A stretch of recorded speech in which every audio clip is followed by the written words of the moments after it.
I'm in dire need of financial guidance. That's why I have money. Right?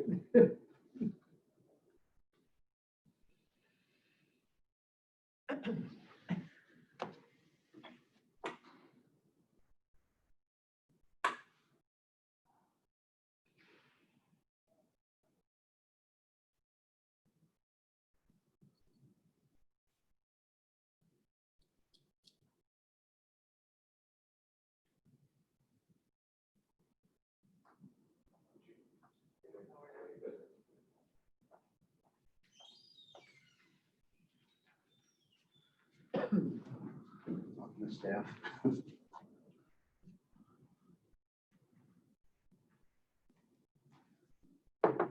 Grant said he's coming. So.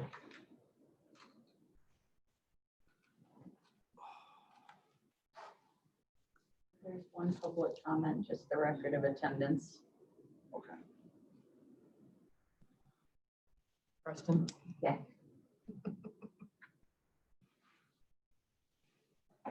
Who was it? Keith Preston, my Woodridge Fire. He did the same thing last month. So this is basically this meeting. With us, yeah. I mean, unless they hire him back, I mean, contract. Because I think he was put on. Yeah, exactly. Morning. Morning. Hello. No.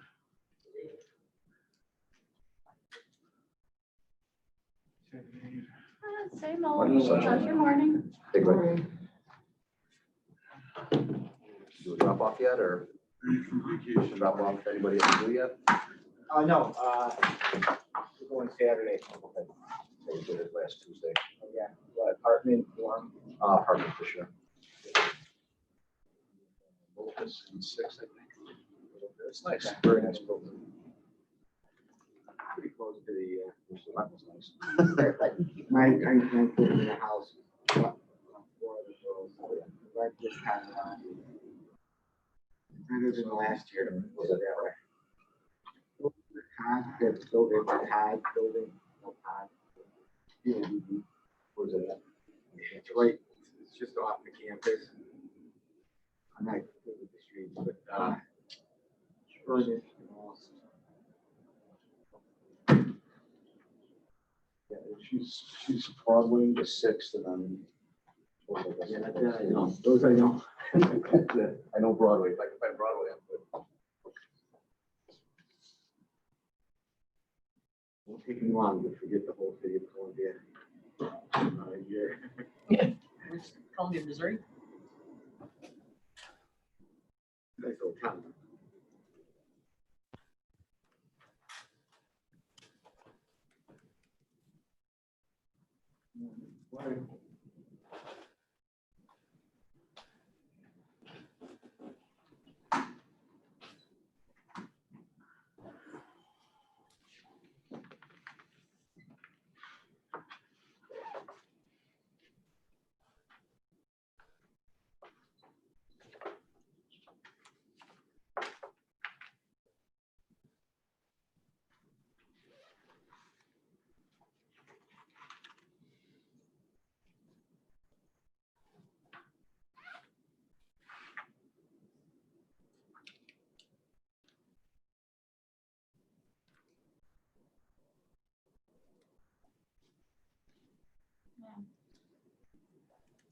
Galvin is on the line for us, so when we're ready for him. Mike Galvin. Mike. Oh, Gilman, okay.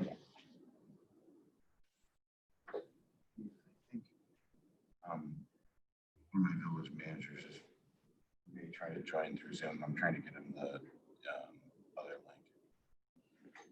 The YouTube link. That's what I'm trying to get him, just so you know. Okay. Maybe send it to you, I can't.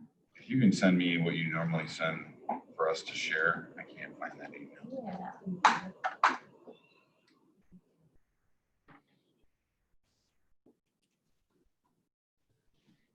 This time the end of the mask. I know. Yeah, the social distancing.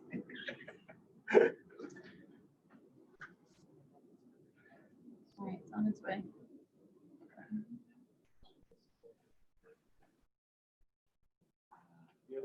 Maybe if you have. You'll need it tomorrow. Tomorrow's gonna be quite.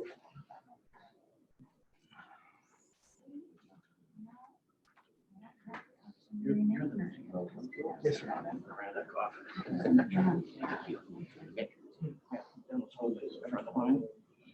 Dennis Hogan, okay.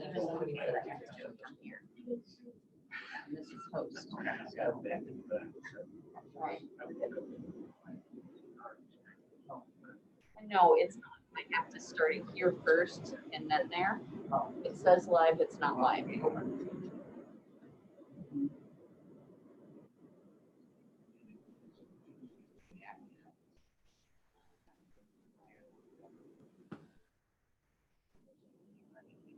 We always pretty much, yeah, beats are divided by the track, so barring that us for being in the station, so. Size of the trains comes. All these goofy opinions from people like me. Oh, no, it's not goofy, it's actually a long-standing situation that, you know, towns that have track for it's wrong. It just so happens ours happens to be almost right in the middle, so, Right. you know. So, yeah, we try and, yeah, and it's a conversation we had with the conversation going on with the police department. Hey, somebody wants- Also, so it's always. Yeah, we're just moving like a half a block or, I don't know, over by the county complex.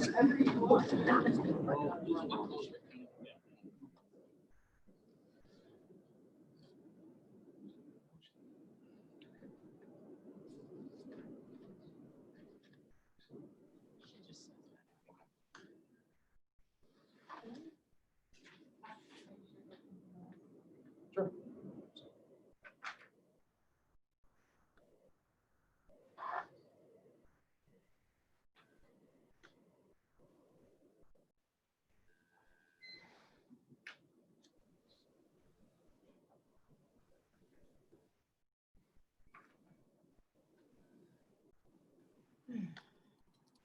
You say you're gonna text them? Ask them? Can you just Oh, you want ask me to ask to them? see if somebody can test? Yes. Can everybody hear us? Or Zoom? Yes. Yes. You guys passed the test. So far, everything is working.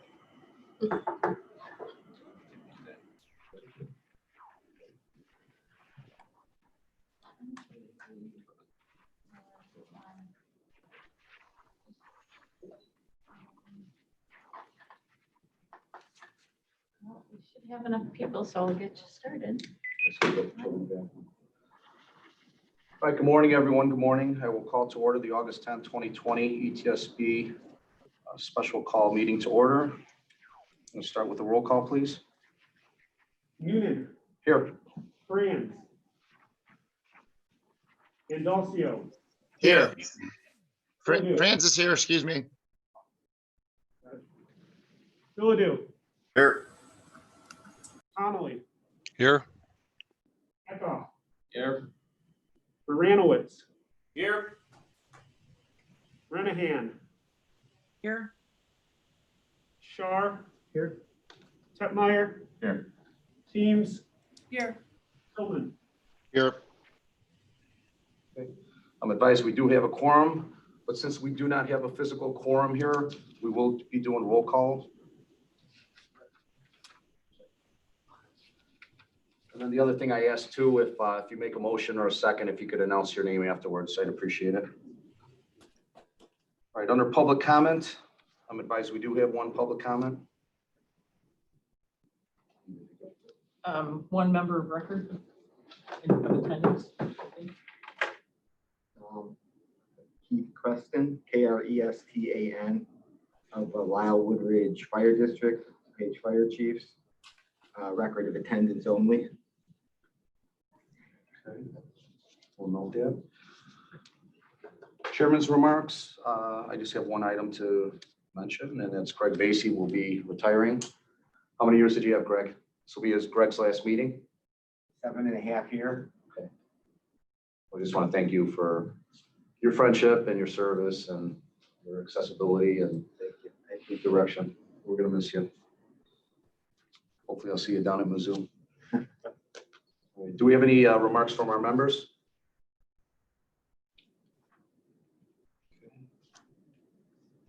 Hearing none, we'll move on to the consent agenda. I'll entertain a motion to combine and approve the A, monthly staff report, B, revenue report, 911 surcharge funds, and C, minutes approval, ETS board. Second by Tillman. Any discussion? Hearing none, roll call. Eckhoff, Aye. Baranowitz, Yes. Renahan, Yes. Shar. Yes. Tetmeyer, Yes. Teams, Yes. Tillman, Yes. Noonan. Aye. Franz, Yes. Andalcio, Yes. Philidou, Yes. Connolly. Yes. Motion passed. Okay, motion passes. Moving on. This is 7A1 under milestones. I'll entertain a motion to this item here, BTSR 38-20. Entertain a motion to table this item. We're going to table this until September meeting. ETSB staff is currently testing the patch and anticipates pushing it live in August. Next year. No, this month, I hope. Okay. I'll make the motion to table. Tegmeyer. Okay. Any discussion on motion to table? Hearing none, roll call, please. Tetmeyer, Aye. Teams, Yes. Tillman, Yes. Noonan, Aye. Franz, Yes. Andalcio, Yes. Philidou, Yes. Connolly, Yes. Eckhoff, Aye. Baranowitz. Yes. Renahan, Aye. Shar. Yes. Motion to table passes. Next item, 7A2. I'll entertain a motion to approve ETSR 45-20, resolution for approval of milestone number 5A, the final monetary milestone in the amount of $717,737 in accordance with Exhibit E, payment milestone schedule of Intergraph Customer Project DUPG 2.00.11.11 of contract 1914-0001 serve purchase order 950900 to Intergraph Corporation DBA Hexagon Safety and Infrastructure, a Delaware corporation, in the amount of $717,737. Make motion, Moranowitz. Second, Tillman. Any discussion? We hear from Dave Jordan. Sorry, it's Jim Conley. I saw a positive recommendation from Delta Works, and Dave's report was explanatory, but I guess I'm giving as much controversy or confusion there's been around this. I'd like to hear from Dave that his recommendation is to pay and approve this, and that's his recommendation to PRMS.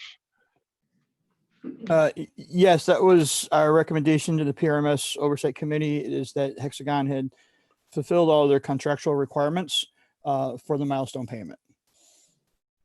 Thanks, Dave. Appreciate that. Any further discussion? Yeah, I'm sorry. Mark Franz here. One follow-up question. The police, I think it was the police committee had raised some questions at the last meeting. Dave, can you maybe just summarize what those issues were and how they were addressed? I'm assuming they were addressed. Sure. First, I'd like to thank the board for bearing with the police side of this while we checked into a couple of things.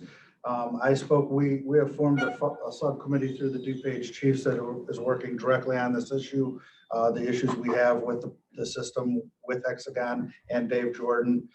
During the time between the last meeting and this meeting, Chief Doug Flint of Glendale Heights, who's the chairman of that committee, has spoken with both Dave Jordan and Hexagon, and we have come to a position where we're now comfortable moving forward. We all recognize there are some shortcomings that need to continue to be worked on.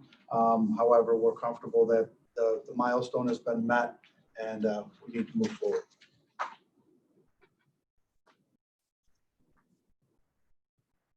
Thank you. Any further discussion? Hearing none, roll call, please. Moranowitz. Yes. Brennahan. Aye. Star. Yes. Tetmeyer. Yes. Teams. Yes. Tillman. Yes. Noonan. Aye. Franz. Aye. Ignacio. Aye. Ledoux. Aye. Connolly. Aye. Randolph. Aye. Motion passes. Thank you. Thank you. Our next item, payment of claims. I'll entertain a motion to approve 19-20-45, payment of claims for August 10th, 2020 for FY20. Total for 4,000-5820, equalization, $1,197,463.41. Moved by Tillman. Second, Bellew. Any discussion? Hearing none, roll call, please. Tillman. Aye. Noonan. Aye. Franz. Aye. Ignacio. Aye. Ledoux. Yes. Connolly. Aye. Randolph. Aye. Moranowitz. Yes. Brennahan. Aye. Star. Yes. Tetmeyer. Aye. Teams. Yes. Okay, motion passes.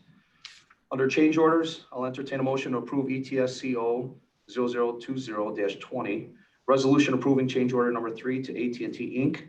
917115/2351-1 to encumber additional funds and adjust the expiration date in the county finance software for final billing on the DUCOM PRI account. Total amount $28,596.20. New contract amount $60,708.16.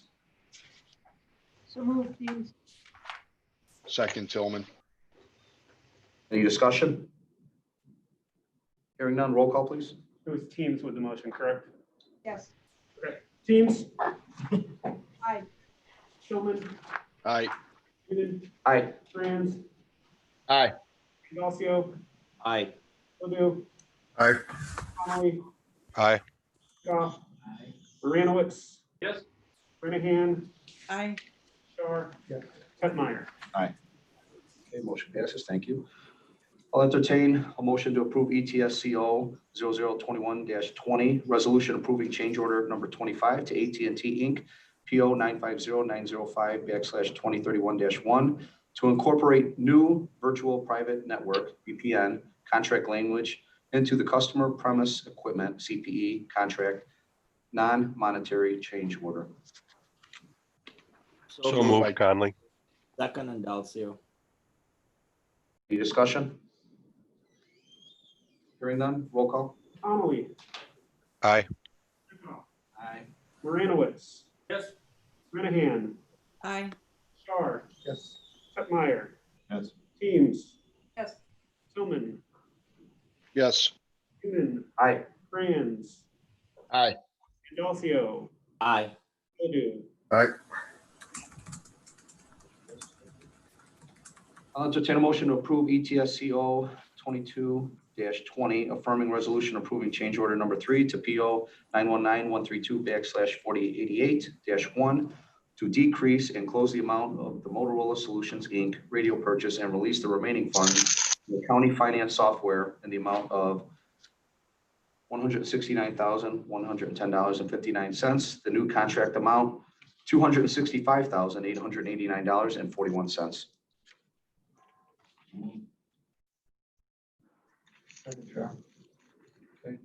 Any discussion? Just, can we get a little more explanation on that?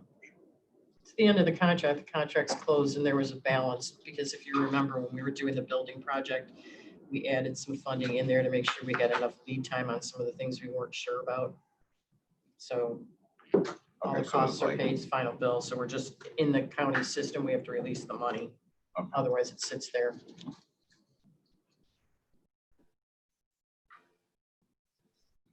And Linda, this is Jim. This is not user radio purchase. This is other equipment, correct?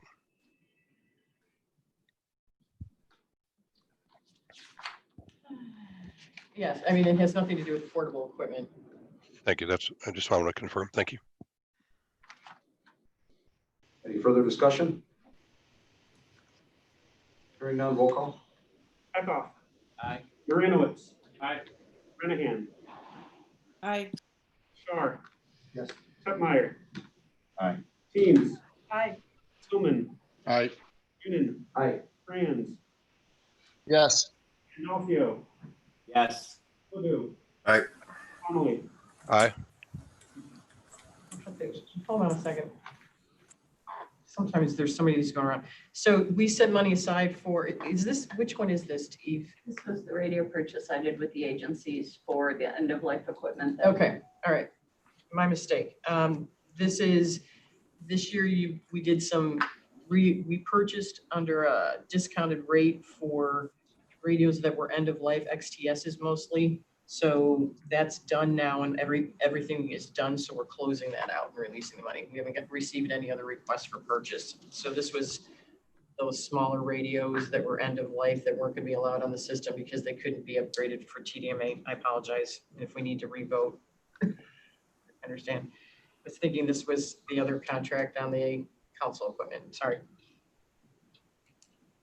I get it. We already purchased these radios. This is just closing out the excess amount that was set aside for the contract. Is that correct?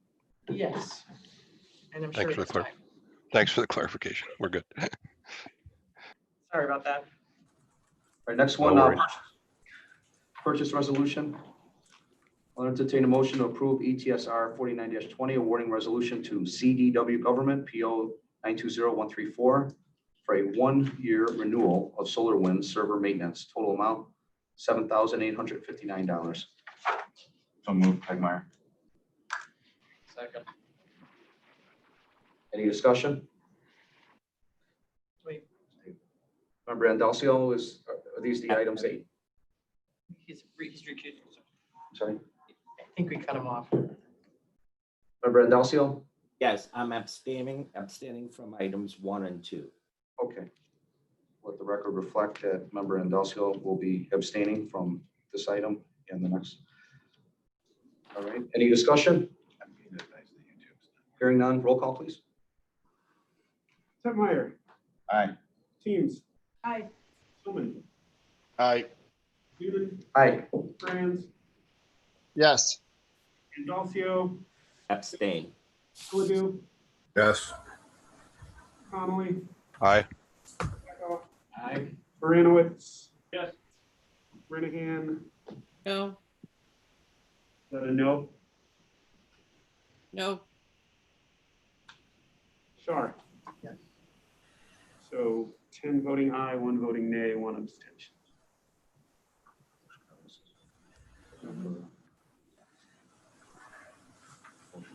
Yes.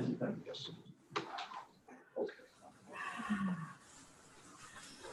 All right, next item, under purchase resolutions, I'll entertain a motion to approve ETSR 50-20 awarding resolution to CDW Government PO 920136 for 6 laptops for Addison Consolidated Dispatch Center, PSAP. Total amount, $9,068.16. This is a COVID-19 related. Moved by Tillman. Again, remember, let the record reflect, member Andalcio is abstaining. Who's the second then? Okay. Any discussion? Hearing none, roll call, please. Tillman, Aye. Newman, Aye. Franz, Yes. Andalcio, Abstain. Philidou, Yes. Connolly, Aye. Echo, Aye. Baranowitz. Yes. Renahan, No. Shar. Yes. Tutmeyer, Aye. Teams. 10 voting aye, 1 nay, 1 abstention. Motion passes. I'll entertain a motion to approve ETSR 51-20, affirming recommendation for approval of purchase order 920138 to Meserole Insurance Services for insurance brokerage services for 3 years per county, RFP FI-P-0143-20, contract amount $238,500, ETSB amount $7,500. So moved. Second, Shar. Any discussion? Yes, if I could. So it looks like ETSB's portion is 7,500. Linda, that's just based on what our liabilities are for the various equipment that we have, et cetera. No, that's the fee to Mesro. Last month when Patrick Genovese, the risk manager, was here, we had participated in the Mesro RFP with the county and then compared it against our current provider, and he explained that the percentage of commission is different, so we're saving about $10,000 per year. So that's $7,500 over 3 years, but you're still going to have a cost of insurance, and currently that's about $6,800 or $68,000 rather. Oh, my God. For radio. Have a good day. Okay, so this is just for the brokerage service. Got it. Thank you. Any further discussion? Hearing none, roll call, please. Echo, Aye. Baranowitz. Yes. Renahan, Aye. Shar. Yes. Tutmeyer. Aye. Teams. Aye. Tillman, Aye. Newman, Aye. Franz, Yes. Andalcio, Yes. Philidou, Yes. Connolly. Aye. Okay, motion passes. I'll entertain a motion to approve ETSR 52-20, awarding resolution to BMC Software Inc., PO 920140, for a renewal of licensing and support for 3 years of the Track IT software for the DUCOM PSAP. Total amount, $8,879.14. Moved by Tillman. Second, Conley. Discussion? Hearing none, roll call. Tillman, Aye. Newman, Aye. Franz, Yes. Andalcio, Yes. Philidou, Yes. Connolly, Aye.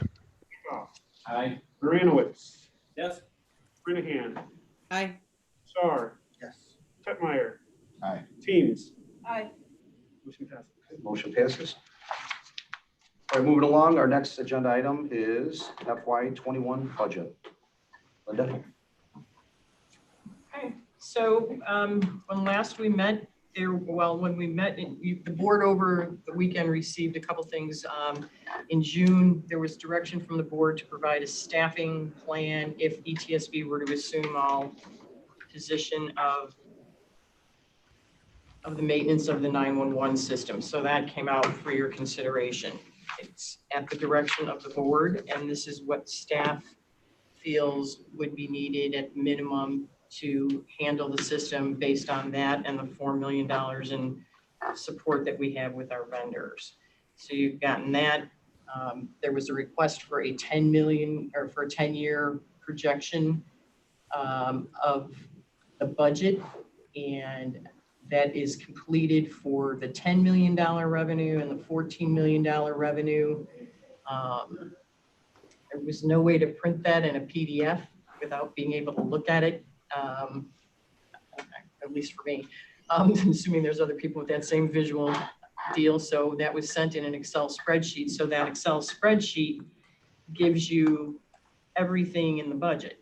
It's, you know, so the first tab is, as explained, hold on a second. My computer's dying here. So the first tab in that budget is the capital request, then the staff stay costs, then you have the 10-year revenue, then you have at 10 million and you have it at 14 million.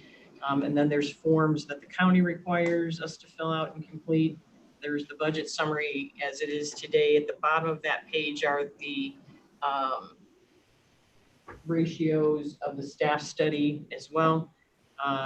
Revenue cash, the cash balance chart on this, I will tell you, is not up to date based on the 10-year projections. And then after that, you're looking at the distribution for the revenue and the revenue history. And then you get into the equipment replacement fund that explains everything that you own that's a major system that we've set money aside for in the capital contingency line item, which is 54,199. Additional detail, that's the summary sheet that you see every month.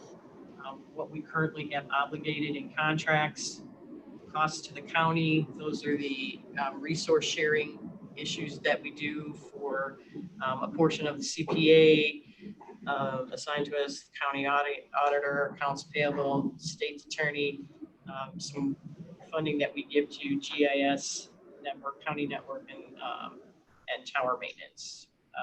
Although that's typically the towers we're responsible for. And then after that, you just get into the exact line item detail. In the line item detail of this spreadsheet, anything that's highlighted in yellow means that that is when it would be renewed. So it's taken all the way across with the assumption that we're going to keep all of the things that we're buying now so that you can see it, but that would be the first opportunity to decide yes or no that you don't want it anymore, or we change it or we reduce costs. So that's that spreadsheet. So that's kind of where we are at the moment. I don't know which one you want to take first.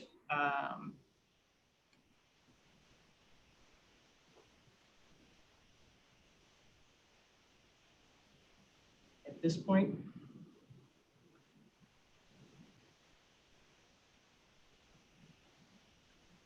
Oh, and then you also got your capital requests on the, let's just start, I guess, with the appropriation. So it occurred to me that when CFO Rafek started the capital contingency line item, you're contributing to that every year. We have 11 million in there right now. The recommendation is approximately 7 million for this year to keep on track with the replacement of the radios and all the other things that we buy, because we had not been setting aside money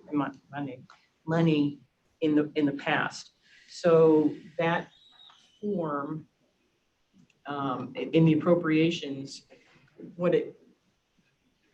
it's a contingency line item. So the point of the memo that I gave you is all of these things that you're considering for capital, assuming you do the allocation of the 7 million, you have the rest of the fiscal year to make these decisions. So those things that we don't know because of the surcharge in May and the opening of that statutory language can be set aside. So because if you don't have to appropriate it into the budget, it would just be transferred if you decided to do something, whether you started to do the first radio portions or there was something else we needed to buy. That's why it's called the capital contingency fund. So that then, the point being, it gives you some room to think about it, because the chiefs have been working on a survey and collection of information for the radio replacement. That's the biggest thing we buy and replace. And so I suspect that it's going to take a great deal of discussion that will be finished, bless you, by October 1, when you should approve an operating budget. So basically, it gives you a little more relief, assuming you're continuing to contribute at that. And then attached to that appropriation were the requests for capital things that are not in the budget yet so that you can consider those with a little bit of detail. I didn't give you the whole cost proposal, but there's a financial sheet that shows you the impact across several years. And then you see a system design memo for each of these items. Those are the design memos that we use across the focus groups. So this is what they would be considering. So Linda, Jim, just a quick question on the very first tab. So these capital requests, these are new capital requests beyond our normal system replacements and things we budgeted, which total a little over 400,000 this year. And then it shows the ongoing cost for those new equipment or systems. Is that what the first attachment is, first tab? Yes, with the exception of workstations and monitors, those are on a replacement cycle. So those are, right now they're in your budget at 150 and 150,000, and we just costed those out. And based on what we're using today, there's a significant price drop, but everything else from lines 5 down, the security penetration, the storage vault, all of those are all new considerations. Got it. Thank you. So 370, 80,000, give or take 70,000 is sort of over and above what our normal just replacement is. And you would view those coming out of, and help me out here on terminology, capital contingency, capital replacement, all the same thing, synonymous, or are we talking about two different funds?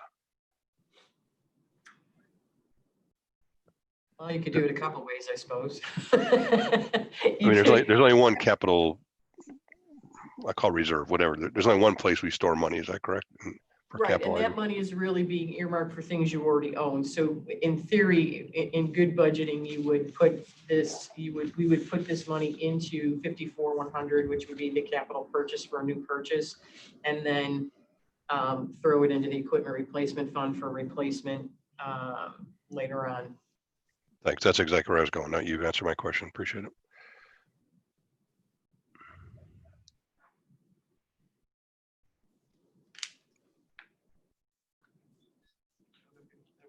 Linda, what direction are you looking for from us with this?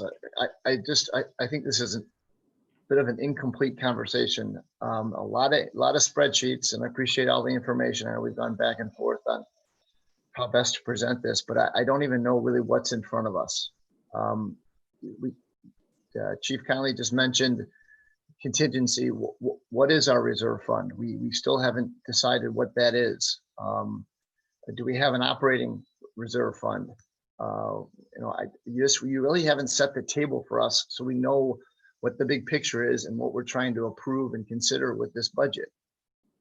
Can you give us a little bit more of a summary of what's on the table?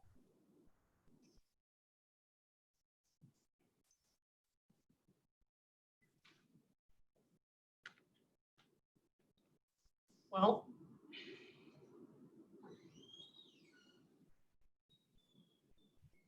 I think if you go to your tab 2B, which is the budget summary,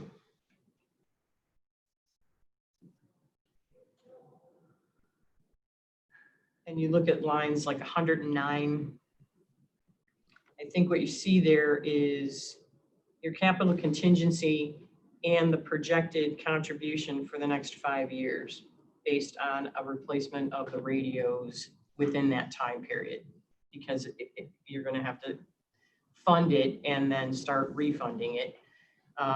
So And then on your total personnel commodities and capital, you see the projections across the next 5 years of what that operating capital, et cetera, and in your personnel and commodities, that's what you have. This is based on what you have contractually obligated already in your operating costs and the things that you're saying you're supporting now. So your capital contingencies, your equipment replacement, the basic policy that you have now, and it's based on, if you go to the tab that says EQ, number 4, EQ fund, that's everything you have, what we consider the usable life.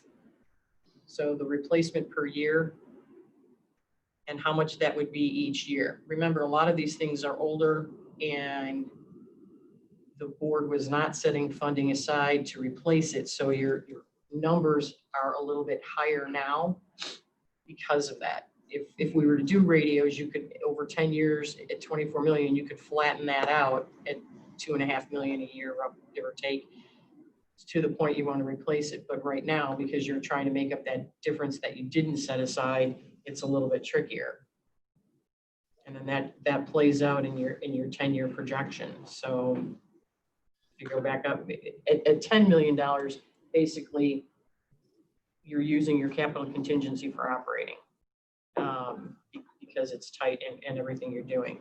At 14, you have better breathing room. So we really won't know. I wouldn't recommend launching into a radio contract until after May of next year when you have a better idea of what the surcharge is going to be, because it's your most significant thing. I wouldn't recommend, and we have talked about in the strategic objectives that Member Franz and I went over, and that I think there was some discussion at the board of doing an IGA. You're going to have a different face because you're going to end up with 2 PSAPs in the beginning of the fiscal year. So you should be doing an intergovernmental agreement between those 2 PSAPs and the ETSB, and some of the things you're interested in terms of contributions to the PSAPs. That language can be built into that IGA if there is going to be any funding, but it just depends on how you want to do this. Isn't the whole goal of all of this for a 10-year budget? I mean, we've gone from all these PSAPs down to 2. And again, and DUCOM and ACDC are, going to be around for a while. ETSB is going to be around for a while. And then we're trying to put together a maintenance budget that is going to keep everything going the way it is. We don't look for any expansion, but you got to, every year, you got to be able to meet new capital requests. Those can be anticipated. Hopefully our staffing and everything else to just stay the same. So instead of going through these big projects, we're just going to we want something to maintain ourselves. I mean, that's where we are, right? I mean, we've gone through this huge consolidation and now we're just down to making sure that year to year, we're able to keep doing something without any big emergencies.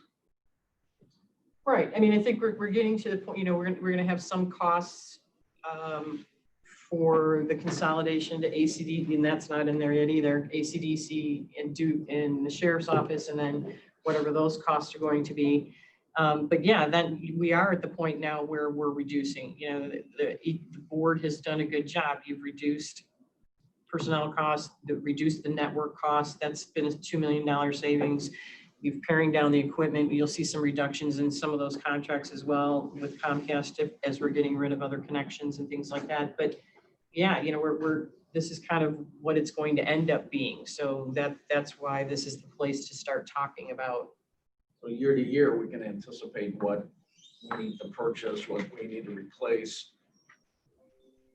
Have a budget that's prepared to do that, probably have some other money set aside in case there's an emergency. But I mean, that's what I was thinking. So we finally got to the point now that we're through with all the construction and everything, that hopefully just year to year pretty stable and consistent, and we don't have to have these huge rollouts. Are you looking for something else, Mark? Well, no, but I think what we're going to be talking about in a few minutes is a staffing plan that is just the opposite of that. It's a $700,000 request for doubling the staff at ETSB. So before we can even discuss that, it'd be good to understand what our contingency and our long-term plan is, what our reserve fund policy is, and if we're meeting it. Obviously, the May date is an important one because that's going to be our surcharge, which is our biggest revenue. But I don't think we have done a good job over the years of laying out our budget forecasts so that this board can understand what's being asked and we can make the right decisions. And we are. We're shifting towards trying to sustain this 911 system with 2 PSAPs. That's a huge shift over the last 7 or 8 years. But I've been on this board 8 years now, and I still don't have my arms around the budget. And I'm not the smartest guy in the world, but I should understand this better, and I don't. And I think that's why that a need for a finance committee to help Linda and help this board understand what's being asked of them is imperative. We should have done it a few years ago. It needs to happen immediately because these are some huge decisions in front of us, and I'm not prepared to make any decision. And I hope the rest of the board feels the same way, because there's no way we can understand this information over a weekend and be here to say, okay, we're ready to go. We're confident these numbers are right. No way. We're not prepared to do it.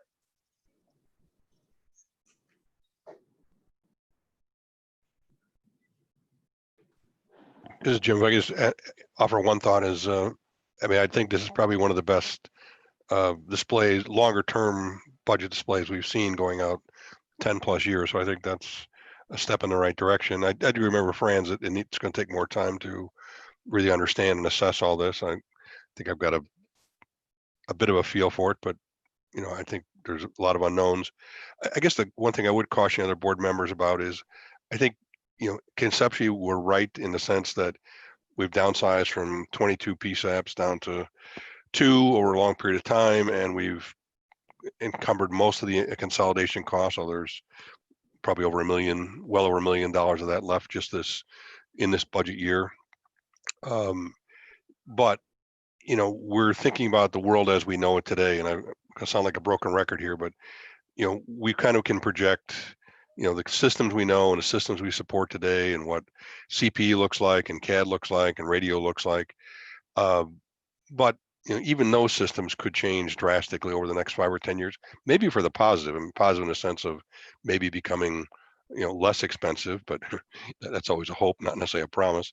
But I think the thing we need to stay focused on is what we know as a PSAP today in 10 years is not going to be the same environment.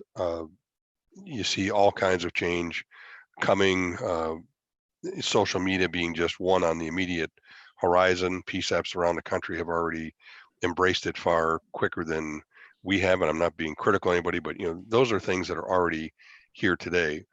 What the PSAP of the future looks like and what those demands are going to be from either a staffing and or a capital cost, I don't think we certainly don't know that, and we've certainly not factored that in our budget other than what we might have left in capital contingency. So I just caution us not to just say, oh, we know the future for 10 years, here's all the money we need to spend, and we have a perfect vision. I think it will change significantly. I can't tell you for sure which way, but just look at, and that's the reason I was asking the question about that first display. There's almost $400,000. We're a little over halfway through the year. There's $400,000 in unanticipated potential capital expenses just this year. When I looked through this 10-year projection, there were about 7 years in this interim of this 10 years where we're only projecting less than $2 million of total capital expenditure. So I just caution the board to keep an open mind that we're doing the best we can to project, but this may not reflect anything of what the future looks like. And I'm not smart enough to project 5 years out, no less 10 years out. So I just a caution.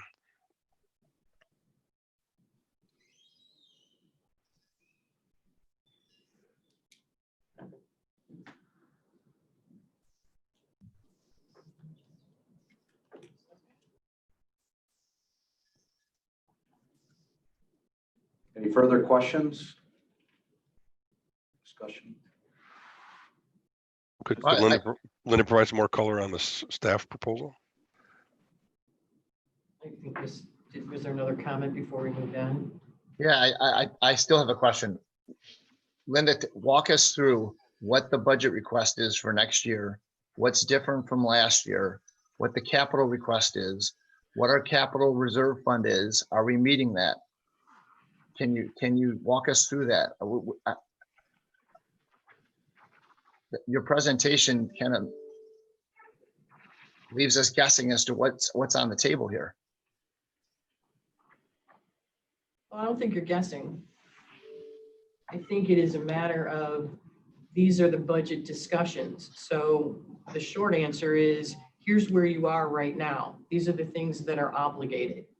The $400,000 that Member Conley is alluding to are things you have to decide if you want to go forward with them or not, and we can discuss them one by one, which was my intent as we move forward.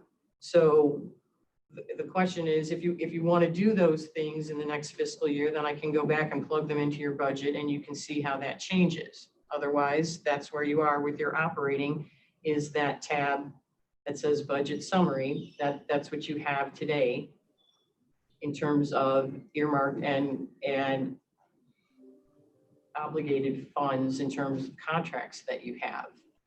So those are your numbers, and it's a 14% reduction from the year before. 14%. That's So on the what- capital? No, in your operating budget, you have a 14% reduction from the year before.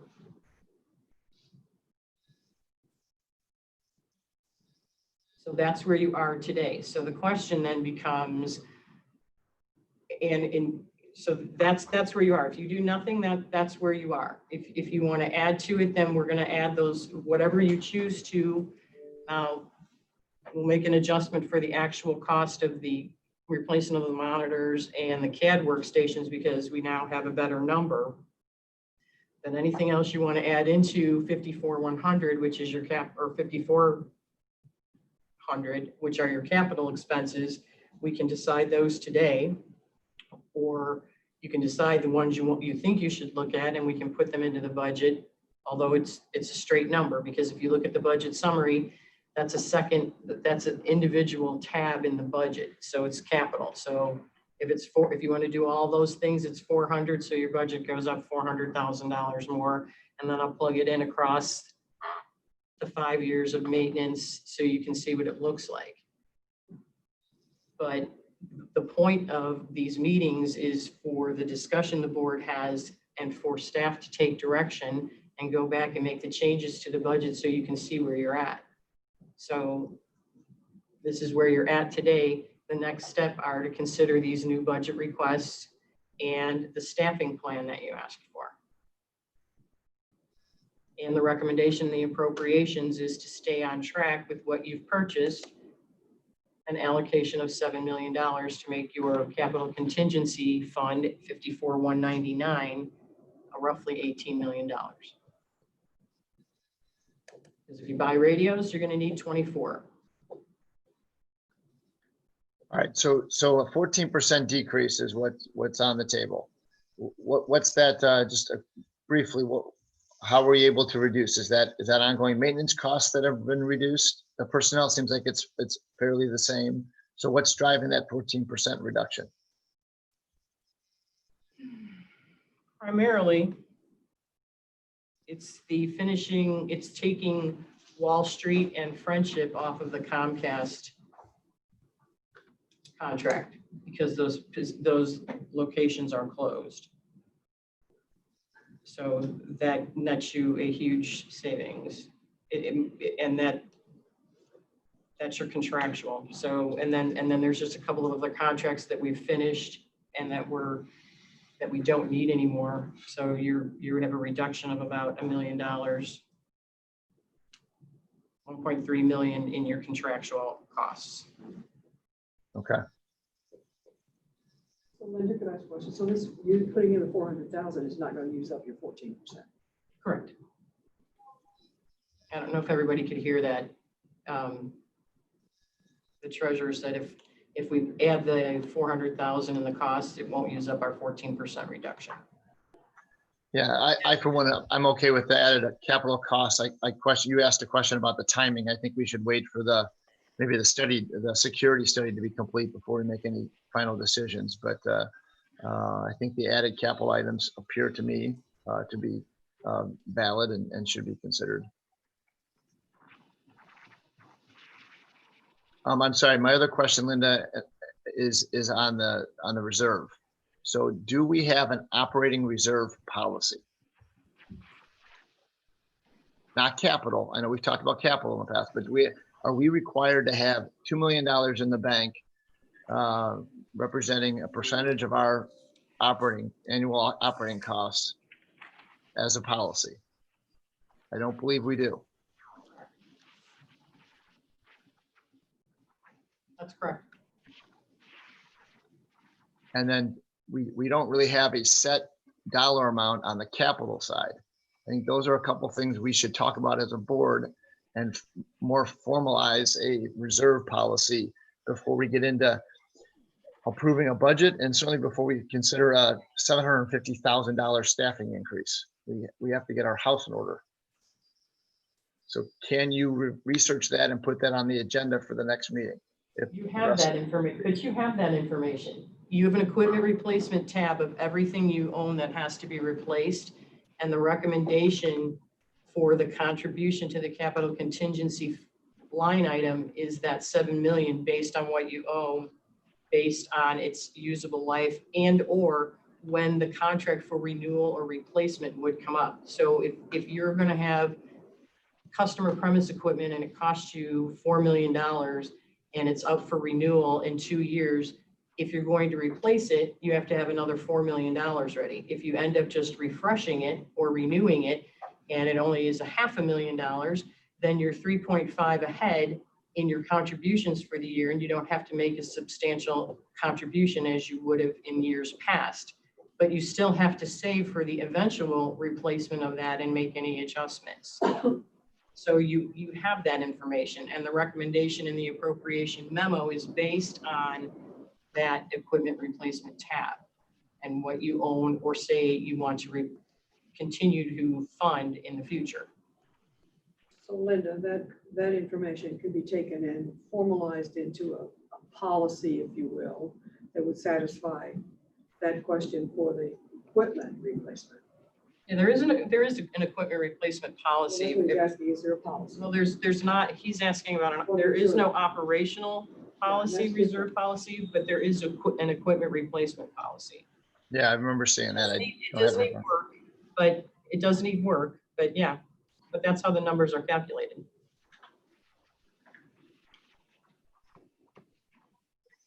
To remember Franz's point, I see where he's coming from in the sense of it's really kind of two issues, right? You have the equipment replacement fund, you have that policy there.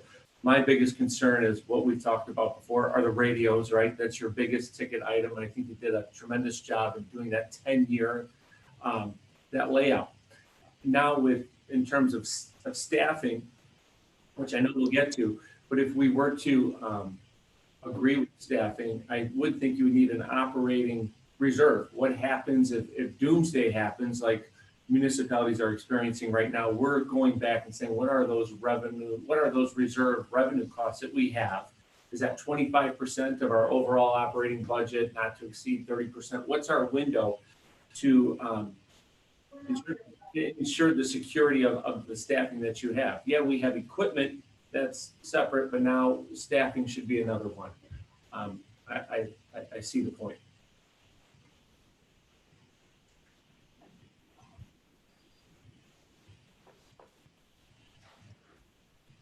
Linus, Jim, I'm looking at the your still 2B budget summary. And just taking, for example, look at fiscal year 22. If I go down to the bottom, I see 5820 total all categories with capital contingencies, $31 million, which sounds really positive. What's not reflected in that number is the potential spend on radios. Is that correct? So if that's 20 to 24 million, there's less than, use a round number, $10 million in the bank at that point. Is that the correct interpretation of this chart?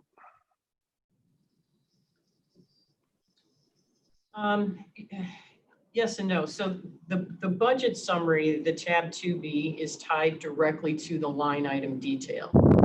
So you would really have to look at the 10-year projection at 14 million to see how that plays out, because I don't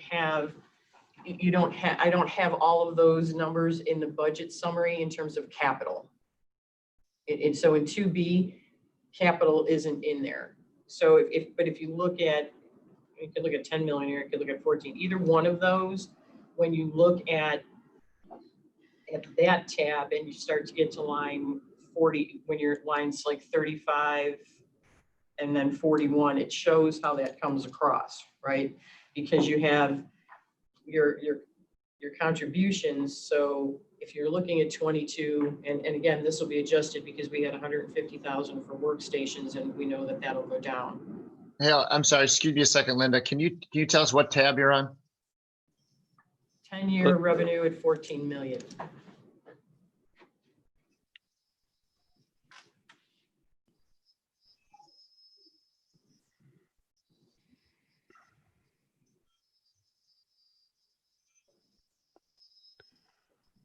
So I see that does have a capital reserve at 30% of the operating budget in there. Well, but that's not, okay, so, but don't be distracted by that because Sorry. because member France had asked what that number would be. Yep. And that's what the number would be, but it's not included in anything. Thank you. So to my question, if I use fiscal year 22, it shows it, I'm looking at line 35, best case estimate, end of year cash balance, $5.3 million. And that's after spending $14 million. No, sorry. Yep. Where's the cap? $12 million on radio in both 21 and 22. So nothing changed, and we had, all the revenue we anticipate, and no bad news with surcharge come next July, and we purchased the radios. We'd have cash on hand that year, 5 million, and we go to the next year, we'd drop down to 3 million, and then 1 million, and then we'd go negative is what this chart shows me. Am I reading it correctly? Yes. But that's at the contribution level. So I would recommend, if we purchase, then I think at years 22, 23, 24, and 25, we came down to 4.5 in year 26. We could make that adjustment across the board, and then the cash flow would be different because you would be flattening out that radio purchase a little bit more. Got it. So that means I need to look, the big picture, need to look at line 58 then, is that correct? Which shows me the sum of everything, cash plus capital contingency, but 13 million of the, looking at year 24, for example, look at the bottom two lines. My capital contingency balance is 13 million. That says I should have 13 million for capital, and my total is 14.3. So I've got $1 million roughly in excess of my capital contingency I'm supposed to have. Is that correct? Is that how I read this? Yep. And if I don't know if it's correct, but that's how I put it together. Sorry, my interpretation is correct. Not that your numbers are correct. Yeah. I'm following the numbers. So if we had going back up above, if we had a $2.6 million operating contingency, not saying that's the right number, but 30%, we have missed the target by $1.5 million by the time we get to fiscal year 24, if nothing else changes. I'm just trying to make sure I understand how to read the charts. Right. I got it. Yes. Okay. Hey, Jim, I had you there till the very end. Say that last part again. So if you look at line 38, Linda put in a 30% of operating budget as a reserve, the operating reserve you were looking for, I think. She says we should have $2.6 million in fiscal year 24. But if you go down to the bottom, our total available is 14.3, but 13.2 million of that is supposed to be for capital. So our operating reserve at that time would be the difference, is the way I read it. It's a little over $1 million. So we'd be short of meeting our operating reserve at that point in time. It might come back in a future year, but not that year or 25. But we'd be close. Well, and again, it goes up and down because if we refresh some of the systems that it took us 4 years to get into place, which would be my hope, as opposed to buying something new, then those numbers aren't going to be as great. So your contributions may not have to be that great in any given year. So for example, if we refresh loggers instead of buying them and you save $1.5 million, then your contribution is less because you're already leveling off, right? Right. But you've made the budget on a conservative basis that you might need to replace. And, I think we're all optimistic that CAD and CPE are going to be around for a long time, and we're not going to have a big surprise on radios or anything else. But, God forbid we have to say, hey, CAD, it just isn't working out and we've got to bite the bullet in a few years. You've got the money there to do it. That's the basis of your budget, correct? Yes, with the exception of Hexagon CAD, the board basically decided you were going to do the renewal. So I adjusted that down to the actual cost of the renewal in 2 years. So you would then flatten out that cost for replacement for the next time around, because at that point you probably should consider at least going out to bid for that process. So so that renewal, that refresh dollar amount is already in there. So that's already been reduced down.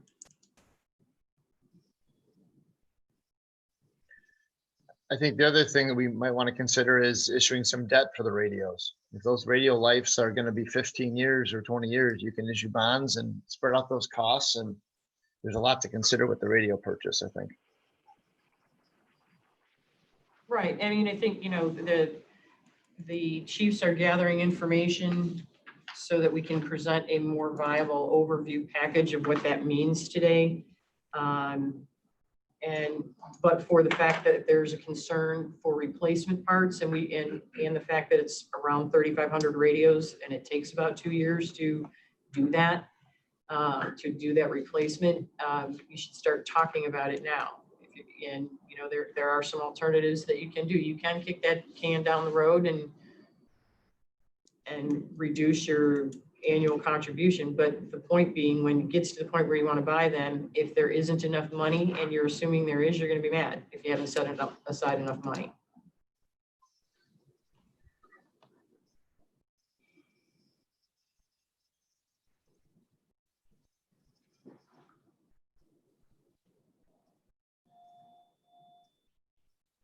So not to prejudge a conclusion, but if I look out 5 years, kind of where your box ends there at fiscal year 25, kind of summarizing what I said before, is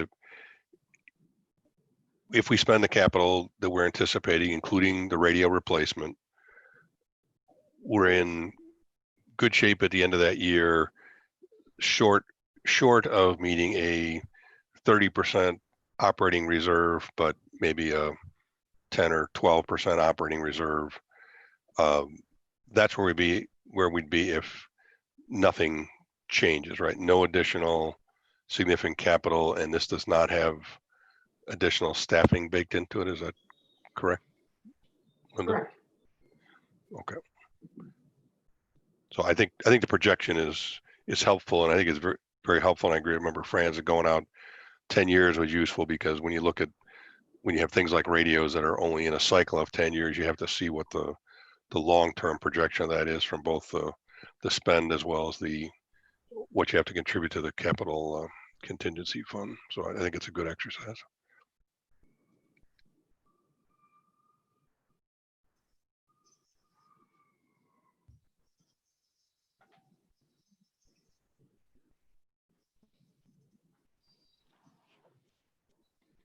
It'd be even better if I knew what the actual surcharge would be, but the 2 windows give you some at least idea of where you could be going.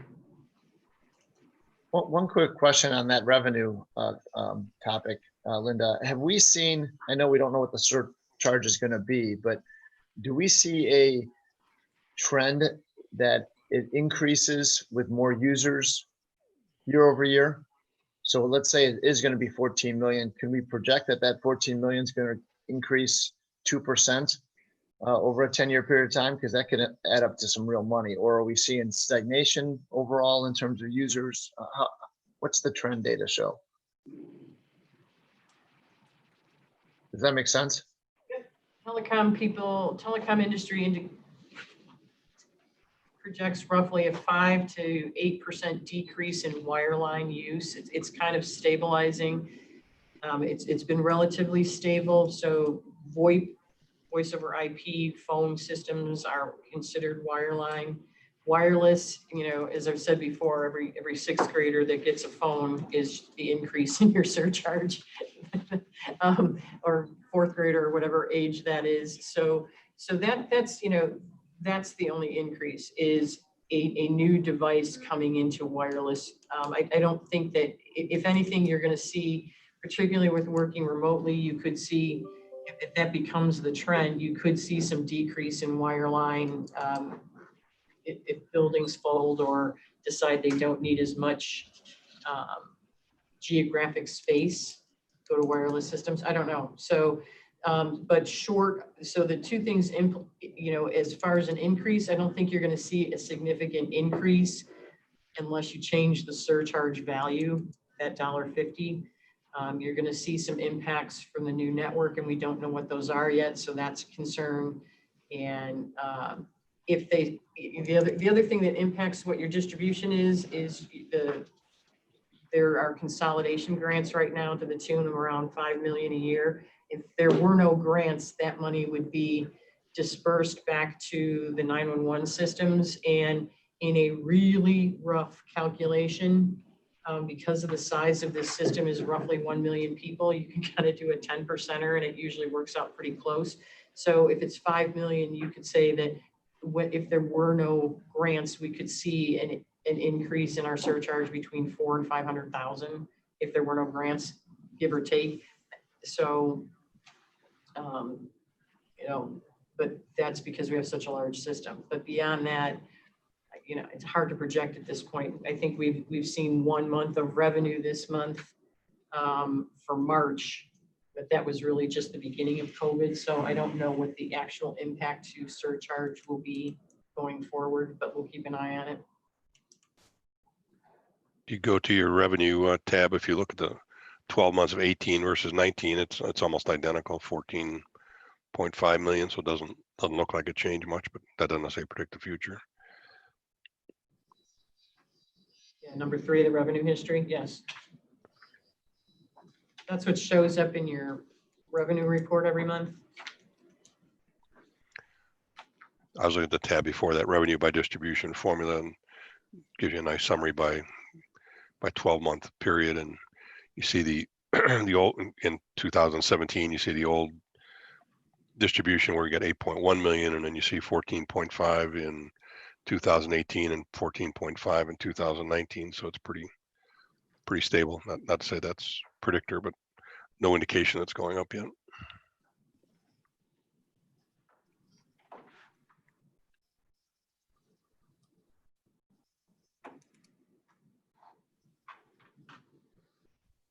Linda, isn't there also a downside risk on the next generation 911 funding and what the state takes?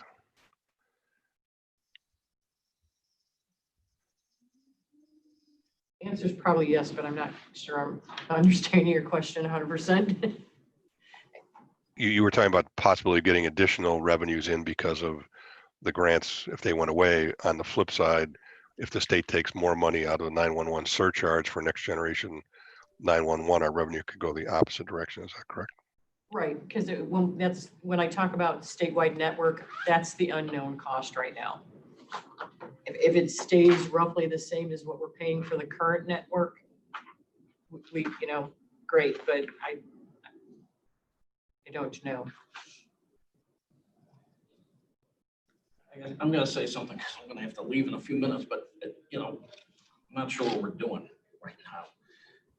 You can't have a budget that accurately reflects every single contingency that may occur over, we've got a 10-year lifespan. I don't even know if you can go out 10 years on a budget, be very accurate, given how things change year to year. So it seems like this board has a set of policy. Do we want a cash reserve fund? Apparently, yes. Do we want staff to give us their best estimate as to what capital expenditures are going to have to be made year to year, up to maybe 3, 4, 5 years? And obviously, we want a balanced budget. And then staff's got to sit down, run those numbers, and then here's what we staff recommend the budget be based on what we know today. And, you know, maybe there'll be a couple of options about, somebody said bonding some expenditures opposed to paying it. So that's an option 1 or something in year 3. But I mean, we could sit here and talk about contingencies till we're blue in the face. And I don't know where that gets us. So I think staff has got to be given direction about, you know, put together what we want, the 30% operating budget. And I don't know where else we go with this. I'd like to agree with that. I mean, I think we've been making some really good faith efforts. I think there's been transparency, and to try to predict every possible situation is a great exercise, but somewhat can prove impossible.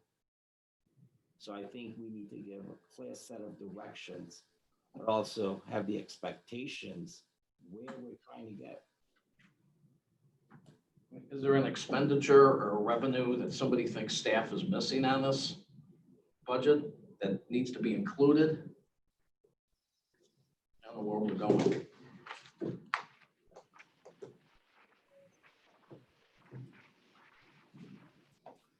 No, just I think the goal still is to try to find a way to communicate what the budget is, what the decisions are for the board, and we've kind of struggled with that over the years. But appreciate answering the questions. It's just a lot of information for lay people to understand, and we've got to kind of package it a little bit better, I think. I'm not the guy with the boots on the ground, but I mean, if there's a police chief or a fire chief or anybody running either one of the PSAT and say, hey, you didn't account for replacing X, Y, and Z, we need to account for that expenditure, or we didn't account for this revenue loss that we know is going to occur, something like that, then I see that's how we adjust the budget. Or staff can give us some guidance that this is how we set it up based on today's known revenue, expected expenditures, but in year 3, you might want to bond out instead of buying, so that could save you some money. So think about that as we approach that time period. But if people feel we haven't done, if the staff hasn't done that, then let's give them some direction as to what we want so they can come back next month and do that. But I don't know what else we can do with this budget. I mean, I really can't look past fiscal year 24, 25 and say that this is going to be the way it is, because I just think we're getting out. I mean, things change week to week, year to year, especially down in Springfield, and I don't see how you can factor in what's going on any more than what we got here. But well, that's probably a good segue into the staffing discussion. I sort of missed that on the agenda. It's part of budget. Well, What did I miss over the weekend? Is there a memo that I missed or something? there was about an staffing? email that came out on Friday. I got that, this one, right? The attachments. Yeah.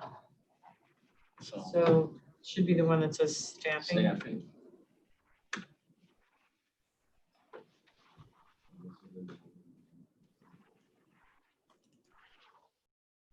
So the board had been discussing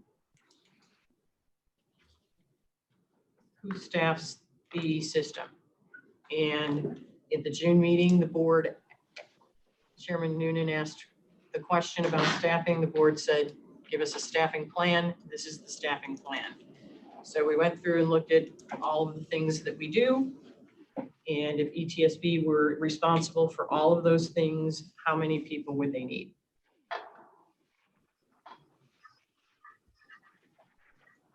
And Linda, just for our edification, all those things being what?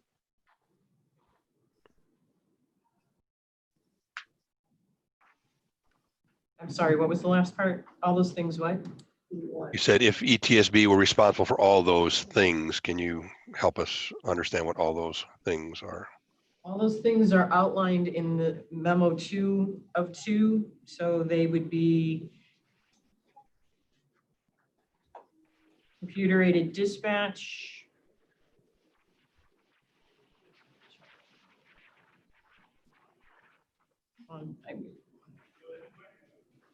so you have CAD, fire station alerting, live mom, smart 911, EMD, EPD, EFD, extranet, system interfaces, the GIS portion of CAD and fire station alerting and CPE, and the report writing software, and how we contribute our map layers to the state 911 next generation network, coordination of software updates with vendors, fiber, or the PCEP fiber network, the ETSB network, firewalls, CAD workstations, hardware, and network security.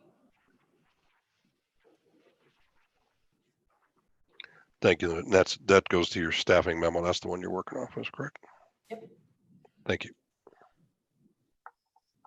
I read that off the chart on page 3. Thanks. I was getting there. Those are the red boxes at the bottom. Thank you. Very helpful.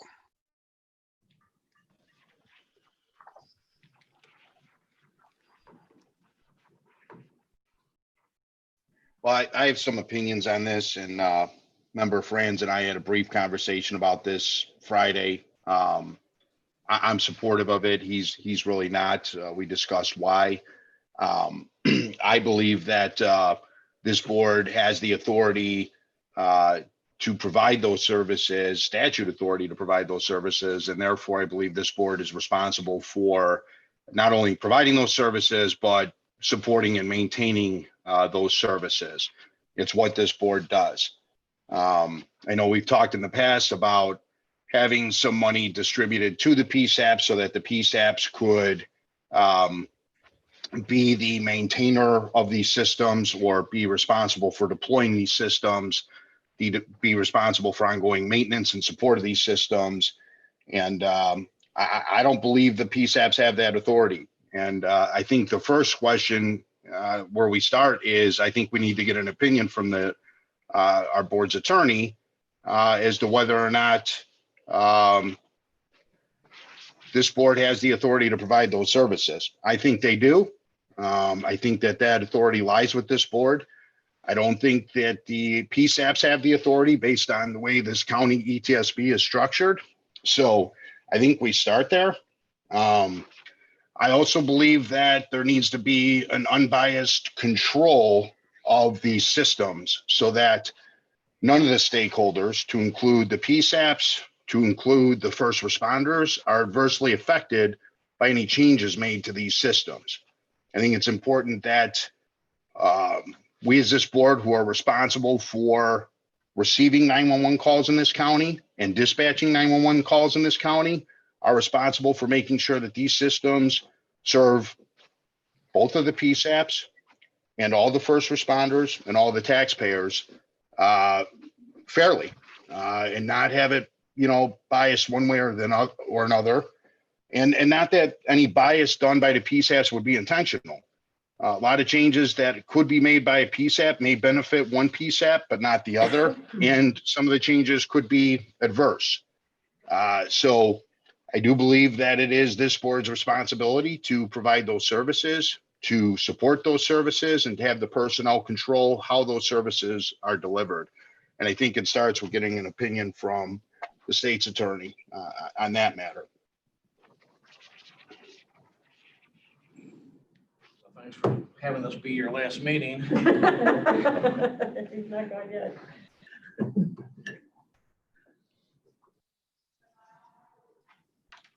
I'll just chime in. I think that's a good place to start. I don't know if that's probably not something, I don't know that you're prepared to do today or.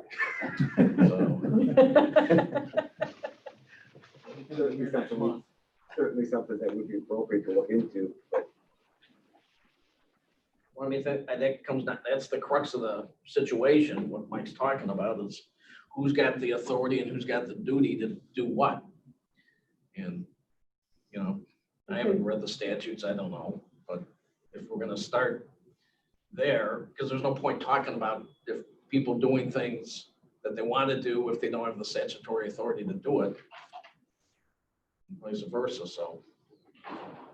The question might be, can they delegate it? Can this group delegate to the police? I don't know. That would be for the attorney. I guess maybe I'd suggest we put off this discussion till next time. Hopefully I'm on vacation. Well, to keep going with that conversation just a little bit,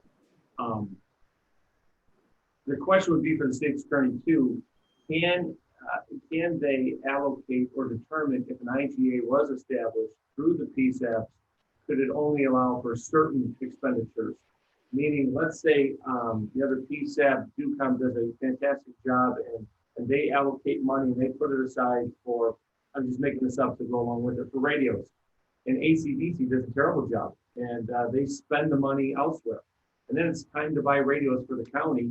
And DUCOM says, we're ready. And ACDC says, oh man, shoot, we dropped the ball. And because we dropped the ball, now that affects the entire county. So I would say something like that should have control, complete control by ETSB. Those big ones, minor issues, training, other stuff that we had talked about. Maybe that's agreed upon by both PSAPs and the state's attorney.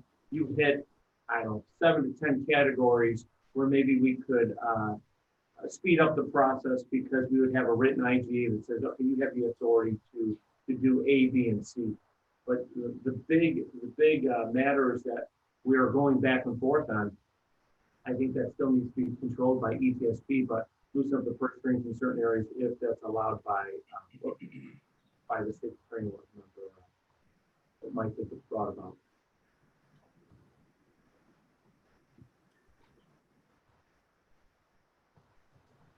Well, I'll jump in here. A lot of concerns, a lot to unpack here, not a lot of time to review from Friday evening, but I haven't thought about the legal question. We certainly can dive into that, but in essence, there's been PSAPs providing maintenance of these systems for 40 years in DuPage County. I don't know what's changed. So that seems like a legal question searching for a landing spot, which we've done before as a board, unfortunately. But during this current economic crisis, an agency that suggests that it wants to double the size of its staff and spend $600,000 seems a bit tone deaf to me. As I said before, we need a strategic plan. We need to determine the right roles of the PSAPs and the ETSB, and we need a long-term financial plan. And creating that committee, I think, is essential first. Furthermore, the ETSB board and its staff have been critical partners in consolidating PSAPs over the last 8 years. But the memo that was put together fails to realize that it's the PSAPs that have done the heavy lifting to make the consolidation work effectively and efficiently. Any policy decision that negatively impacts the ability of the PSAPs to provide this critical service is dangerous. And doubling the size of the ETSB staff to take on a larger role in operations would do just that, in my opinion. I ask, what's broken? What needs to be addressed? How is increasing staffing at the ETSB level going to meet those objectives? What other alternatives should be considered? A direct grant payment, something I've been asking for 3 or 4 years and have gotten no response on that matter really at all. Therefore, the staffing question should be tabled until a finance committee is established and a strategic plan is created and all those issues can be vetted thoroughly. The operating budget, still, we need a reserve policy and we need to look at a direct allocation to the PSAPs. We've got 2 different PSAP models. We've got a DUCOM model that's been around for 40 years where a lot of the support staff is already part of the team. ACDC, a younger agency, doesn't have that support staff in place. Neither model is wrong, but to say that ETSB is going to double the size and provide all those services, why is that necessary? DUCOM's been doing it for decades.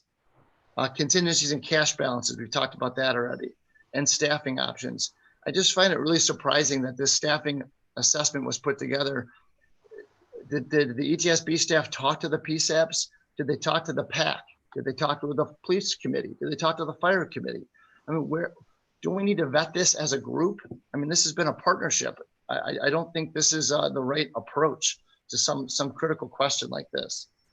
I've been on this board for 7 or 8 years and been patiently listening and trying to learn as I go. And I still have a lot more to learn. This is a complex system and some of it still goes over my head, but I can't be patient anymore. This is the absolute wrong decision. We are creating a bureaucratic nightmare that is not necessary. I think the discussion needs to happen with the right people at the table. We can't be making this decision in a vacuum. We need DUCOM board members. We need ACD board members. The county sheriffs, if it's going to be joined by ACDC, they could be a part of the discussion, and ETSB leaders, and have some serious conversations on how we're going to sustain this thing moving forward. The future of the interaction between ETSB and the PSAPs is not an ETSB staff decision. It's very clearly a policy decision. Let's get the right people at the table. All the policy decisions I've detailed above need to be finalized before any changes at the staffing levels and model are considered. Absent doing so is simply irresponsible. Thanks for letting me vent. So to answer member Franz a little bit, is what's changed is all of the systems have changed. What we used to do was everybody had their own system. We had our own phone system, we had our own CAD system, we had different FSA systems, everything was individualistic. Now we're on one system, one massive system for the entire county. And we need technicians and people that are working on those to all be under one management.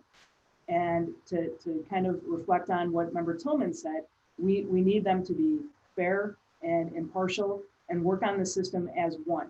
And that doesn't mean that DUCOM technicians or ACDC technicians can't work on the individual things that we provide to our member agencies. They certainly can do that. They can have that latitude all day long. But the systems that are used by all of us, those universal systems, we need to have one group of people that work on them. Thank you. In your opinion? In my opinion. If I could respond to Member Franz's statement, which I appreciate, Mark. I value your input. I do. I do back up what Member Teams has said. That is exactly what's changed. We came from multiple PSAPs where ETSB was a funding mechanism to fund multiple varying systems at multiple PSAPs.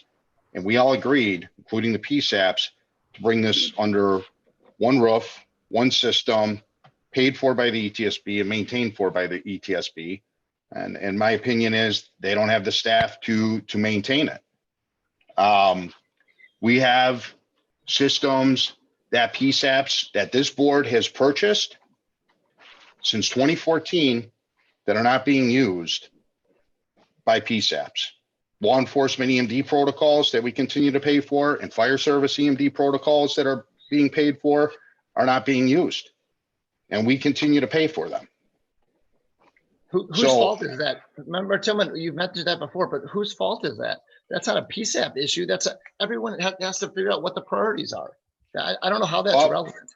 Well, I think it's relevant because we've been paying for systems at the request of a PSAP since 2014 that haven't been deployed. So you ask whose fault that is. I don't have the answer to that question. What I do know is that since 2014, we've been paying for services and software services for law enforcement and fire service protocols since 2014 that have not been deployed. And it's my understanding that the PSAP made this request. The PSAP said that they were going to deploy it. And here we are 6 years later, it hasn't been deployed. What I do here is that additional funding is needed for the PSAPs. And I don't think there's any dispute there at all. And I know that if there is a reserve and the statutory authority says that we could give money to PSAPs to help offset their supports, I don't necessarily have an issue with that. But what I do here is that DUCOM has the technical staff, ACDC doesn't. We did agree to go and bring this all under one system that would be utilized by the two PSAPs in the county, and it would be paid for by the ETSB. It would be deployed by the ETSB. It would be maintained by the ETSB. And so I don't understand why we aren't considering maybe taking some of those financial resources from DUCOM and bringing them under the ETSB umbrella to help tackle a problem as an entire team. I mean, heck, DUCOM and ETSB are under the same roof now. So they're working next door to each other in the same building. I think a hallway separates them. So, you know, perhaps we have to look at a consolidation of technical services. I truly believe it has to be under one umbrella. It has to be under the ETSB. I think it's unbiased. And I think ultimately this board, I know ultimately this board is statutorily responsible for delivering 911 services to the county. And to let someone else handle that while we're making the votes is I'm not comfortable with that. I'm really not comfortable with that. We've been doing it for 40 years. And we also didn't consolidate and build two PSAPs up until 3-4 years ago. So the model's changed over the 40 years.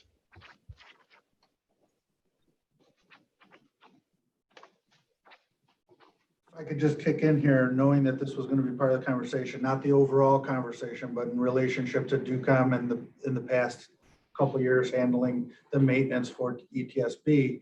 I have spoken to my peers. I do not want to speak for the fire side. I've spoken to the police side, including a number of peers who currently are dispatched by ACDC. They have found the service for maintenance from DUCOM to be exemplary, timely. They've gotten exactly what they've wanted out of that maintenance contract.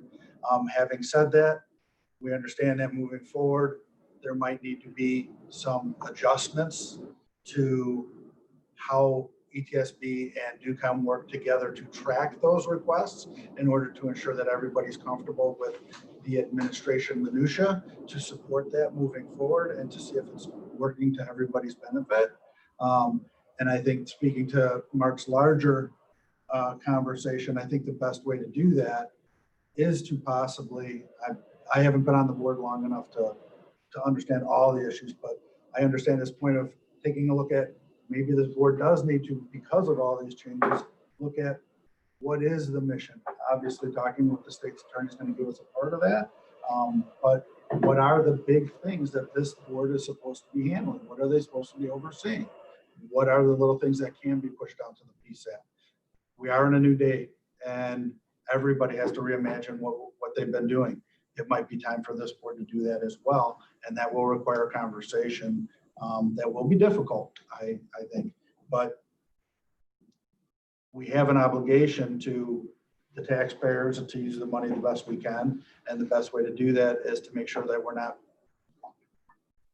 duplicating efforts with different entities. If DUCOM has that available and they're doing a good job in the customers, that being the PSAP's opinion, why would we pay to hire more people to do that same job? That's, we need to look at that. I'm not saying I know the answer to it. I'm saying as a newer member of this board, I'd like to find that information and be able to judge what needs to happen. Thanks. Yes, Jim, if I could just jump in on Member Shar's comment. So I believe he was speaking about the radio maintainer, the Starcom radio maintainer contract. And I would say, if I was to generalize, and it's hard to speak for 28 fire chiefs, but I would say generally people are satisfied with the services that have been provided. Certainly at times they could have been more timely or more accurate, but it's a really complex process. So I'm not faulting anybody at DUCOM. It's a really complicated process. So that specific contract, that RFP, I still think is appropriate. DUCOM is certainly encouraged and welcome to bid on it. So what I don't know, and I think the reason it's prudent to go out is to find out, are we doing it the most efficiently? We're basically programming radios the way we did 20 years ago. I'm not sure that's the most efficient way to do it. And whether DUCOM or anybody else is the best or lowest cost, most efficient provider. So again, it's not a knock against DUCOM. I think it's the prudent, business-like thing to do, as I said, when I voted for it a few months ago. In the bigger picture, I looked at the list that Linda has in her email, and when you look across the various systems, we are quite scattered in many ways. And member Teams is right. Many of these systems are new, and many have been consolidated into one system just over the last few years. I mean, just to take some examples. So, for example, fire station alerting is a relatively new system. It's relatively centralized, and it's relatively ETSB controlled with, I would say, some support from the PSAPs, but primarily ETSB controlled. Live Mom would be an example of just the opposite. And again, not faulting anybody. DUCOM took the reins of this 5 years ago when they saw a need. They've run with it. They continue to manage it and operate it. Smart 911 is just the opposite. It's been almost 100% an ETSB driven system. So we are, kind of all over the board on these systems. And then I'm not saying what's the right answer, but we do not have a consistent model. And if member Tillman is correct that we do have the authority and responsibility, then we need to have at least a system in place to make sure that we can do that and know that we're doing it effectively. And again, I'm not saying we're not, just saying we need to know for sure and have those controls in place. And if that takes staff, it takes staff. If that takes, outsourcing, as we have outsourced radio maintenance, then outsourcing may be the perfect solution. So I'm not prejudging a conclusion, just saying we are a bit scattered at the moment. I'd like to I suggest we continue this to next month. Ask the state's attorney to make a presentation to us about what our statutory duties are, whether or not we can delegate those to third parties. And then I guess you can take a vote as to what we want to do farther down the road. I have a couple of comments and listening to this. Yes, we've changed. We've come a long way. And I think accountability, verification, validation of services, that could be. Hey, David, I'm having a hard time hearing you, David. Can you maybe turn up your volume or? Yeah, I am. I've been having some problems. Is this a little bit better? That's better. Okay, good. So, Thank so you, a couple of my comments. Things have changed. We're under a universal system. We need more accountability, and that could be accomplished, by having one source, one team verifying. We've had a lot of different pointing of fingers when there are issues. The other point of concern that I have is now that we're putting out an RFP, really, can DUCOM bid on that RFP? Is that going to be violating some type of ethics that we currently have? And I think that needs to be checked out by our board attorney to figure if even DUCOM can bid on for the services, since DuPont, DUCOM is a part of this board. So these are some things that we really have to look into to make sure that we're not violating, or at least have the perception we are violating any ethical rules.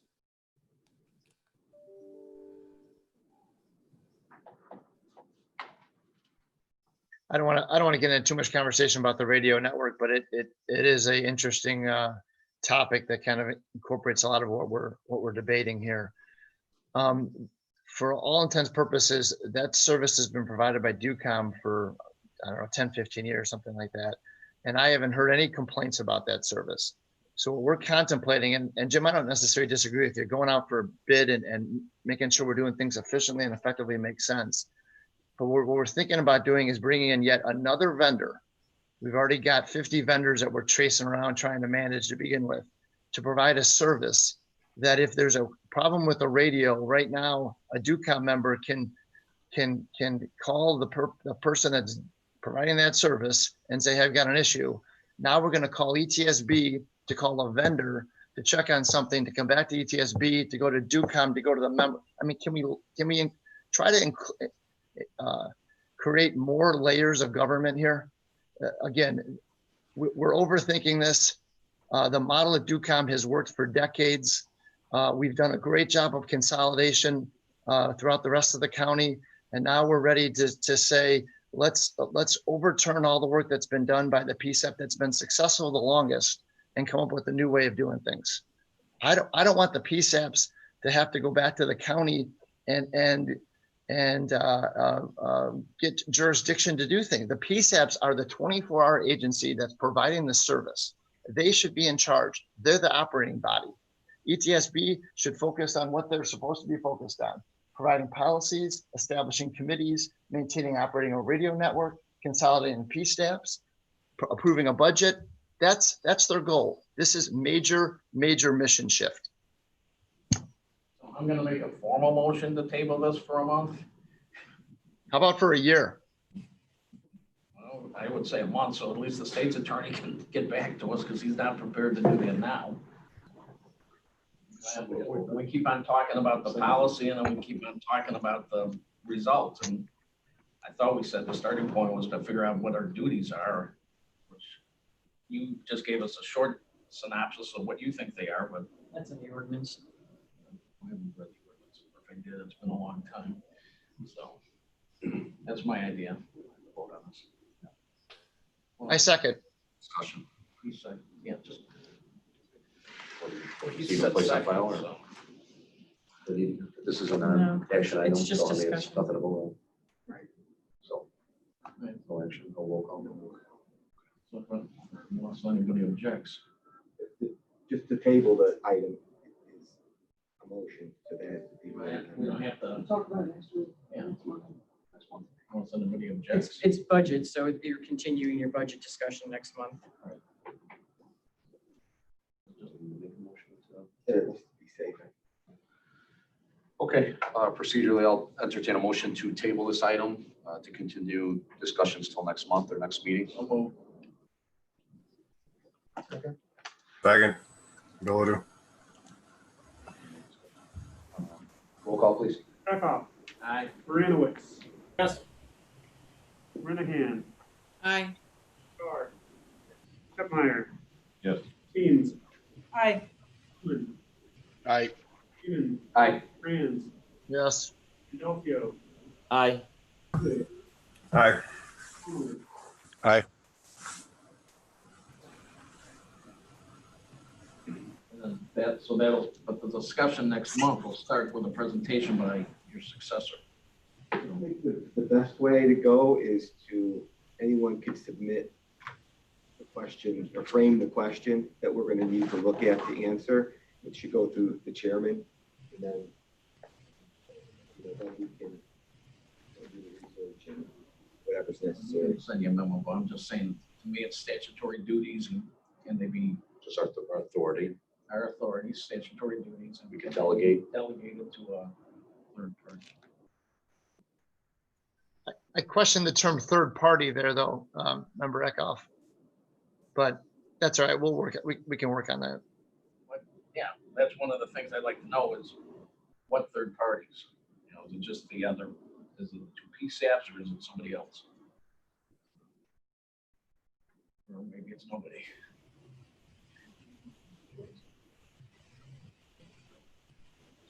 And next item is going to be the two-page ETSB 911 system design. No, I got nothing else to add. Anybody else have anything?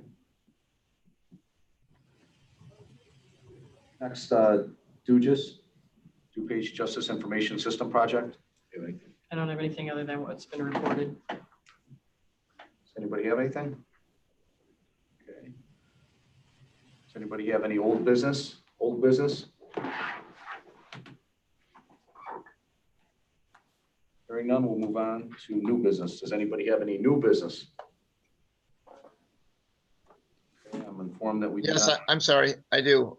What is the status of the finance committee that we talked about last meeting? We want to do with the finance, Well, there's finance working group is what we're looking for, or? Correct. Well, there's a recommendation there's two recommendations. You want a sub-meeting of ETS board members, and there was a recommendation to have a focus group for the DUCOM finance work committee and members of the Addison Finance, however that would work, from the ACDC PSAP, they don't have a formal committee. So it depends which way you want to do. We can, in the chart, there's a focus group that would be an ongoing focus group that could be created. It's within the ordinance to create a finance committee, but I would suggest that you can do it either way. Focus group or a formal committee that would require an open meetings and published. So either way, I mean, so the first step is if you wanted something formal that's open meetings, yes or no. Second would be in a focus group, ETS board members, or step it back like your other focus groups to the groups that you have formalized internally for that purpose. I'd like to hear what my other board members think, but I think we need a formal finance committee meeting that meets ongoing. Mark, I like the focus group only for the mere fact that we're set up a lot differently. And I know we're going to be looking at ETSB and the overall budget. I'm sure they're going to be looking at monies and how that goes, either legally if it goes to PSAPs. I would prefer the focus group myself, if you were asking. I like the idea of starting with a focus group, and if we determine that we need a permanent finance committee to consider it as we move forward. I'm not opposed to it getting there eventually, but I'd like to maybe start with the focus group and see what the results are. I support a focus group as well. Focus group for me. So do I.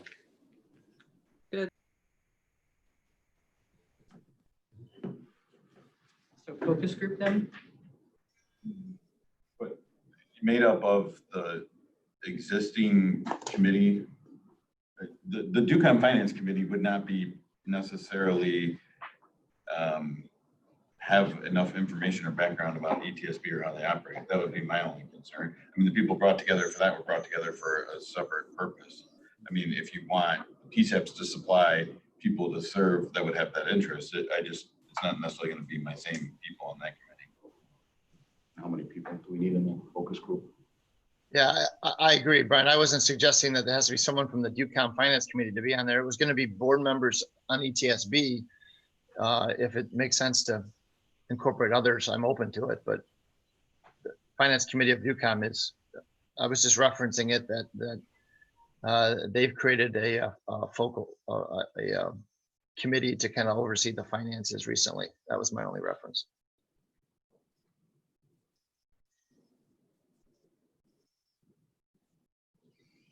Linda, I believe you requested a board members express interest. What's the number of people expressed interest? 3. Who are those 3? Yourself, Member Conley, and Member Moranowitz.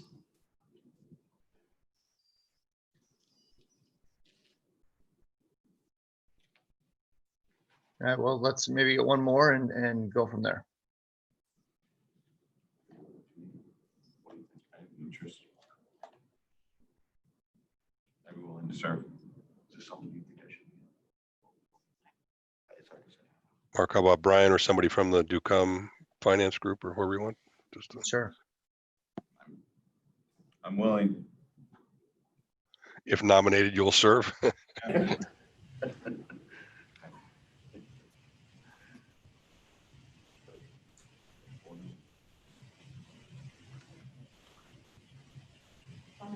Thank you. Can I make a final comment? I'd just like to make one comment before we besmirch my reputation any further. The staffing plan was submitted at the request of the board, not of staff, for consideration on what that impact would be.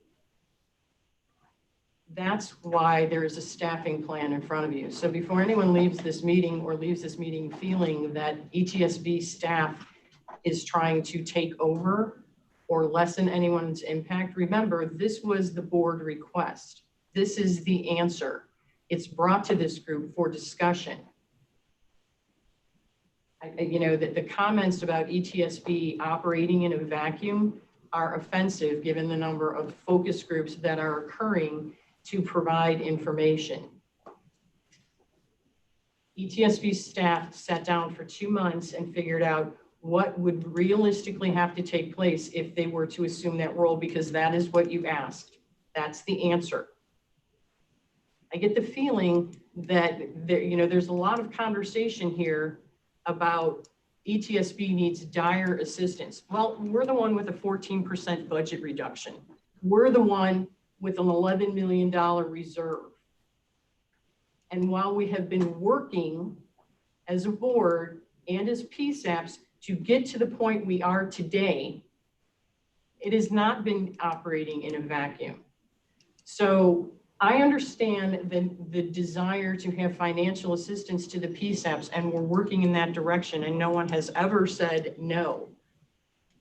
There can't be anything more transparent than the provision of the budget worksheet that we work from throughout the year, and the information that you've requested to consider. Where do we go in the future? The reality is, as I've said in my memo, the taxpayers pay twice for this system. So we are at the point right now where it is important to consider where that money is being spent. And if ETSB, the upside to ETSB, aside from, yes, I'm not gonna lie, is it easier to control your own people? Sure. But the upside is, if it's coming out of surcharge, would it be less of an impact to the general funds? I don't know. That's an internal PSAP discussion based on their employment. So, this is where are we going from here? There is a strategic report, there is a budget report, there is a spreadsheet, and we provided all of these things. So I do the best that I can to provide you the information that you need and then seek direction. So that's where I think we are. I'm happy to, as I said in my email, meet with people now that all of these things are out there. And I anticipated that once we did the 10-year projections, that there may be other people who are now more interested in participating. But we have this conversation, and this is not ETSB staff trying to run away and increase the size of the staff. And I think the history of ETSB and under this director has been very conservative in the number of staff people that we provide. So to go forward with this staffing plan has been a very difficult decision, because I understand that these things are important. So I don't often spout out like this, but I feel like the conversation for the last hour has been very besmirching of the work that has taken place in ETSB. And I don't want people to have the impression that this is something staff brought forward on their own, because that's flat out not true. Thank you. I know within the last 2-3 months, I specifically, as board member, asked for that. And simply put, I think you've done an incredible job. I don't know how ETSB functions with the limited amount of staff that we do have. And that's for Chairman Noonan, that he should know that too, that the budget that we asked of you for 10 years and the tabs that you have compiled and put together, it's just incredible. And I appreciate it. Yeah, we have questions on it, and you've explained it well. To Member Franz, me and Jim Conley wanting a finance committee, I think we all understand that, where that's coming from, the purpose. But for you and your reputation, I think it needs to be said.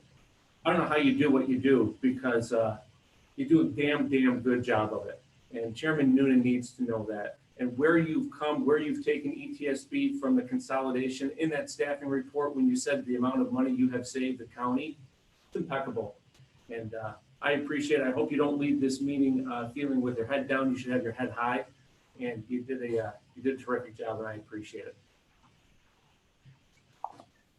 I second that as well. I mean, I know I was the one that asked for staff's recommendation to come up with a staffing model to support the various systems. So I think you've done a great job, Linda, you and your team. I've said this before and I'll say it again. We had a lot of projects come together at once. Brand new 911 telephone system, 2 brand new constructed PSAPs, fire station alerting system, a CAD system with a police records management system that is meant to integrate with the county clerk system. I think is, something to have our heads hang up high, because there's not a lot of counties that have that complete integrated system. And so I I know we all want one thing. We all want things running the best way possible, the most efficient way possible, while being very respectful of the taxpayers' money. So I think that you've done what certain board members have asked you to do. And, I think we all got to work together as a team to find the best solution. And I'm confident that this group will do that. We've done a lot over the years and really had a lot of great projects come together over the last 2 to 3 years that we should all be proud of. And we all have our disagreements at times, but I think moving forward, we're going to work together as a team to find the right solution. So thank you for the job you and your team have done, Linda. Chairman Noonan, may I just comment real briefly? Yes. Linda, I agree. Your team works very hard and does a lot of things very well. The only thing that I have been somewhat critical on is just the budget presentation and how I don't think we necessarily educate this board well enough to be making these big decisions. And that's as much on the board and myself than it is on you and your team. I think we need to do more formal presentations and more formal summaries of what's being asked, not just on budget, but other agenda items that have a big impact on that budget. So that's my only critical component. I apologize if Mike came off a little more aggressive on that. In terms of a vacuum, you're right. You're not working a vacuum. You've got 500 people you have to talk to and communicate with all the time. But the staffing thing was mentioned at a June meeting. It took about 2 minutes. 2 months later, we have a staffing plan in front of us. I've been asking to look at the grants to the 2 different PSAPs for 3 years. I have still seen nothing on that. So I just feel like there's issues that are being jumped on and reviewed, and others that are being ignored sometimes. And I don't think that's necessarily right. So you and I can talk offline on that. I don't want to negatively impact our relationship. I want this board to be an efficient, well-run board. But Mike's right. We're going to have disagreements sometimes. So again, I do appreciate the work that's done.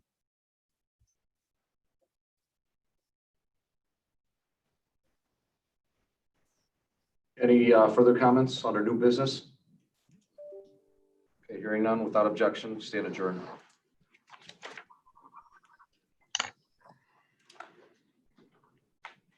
Deal. Have a good day. Thank you, everyone.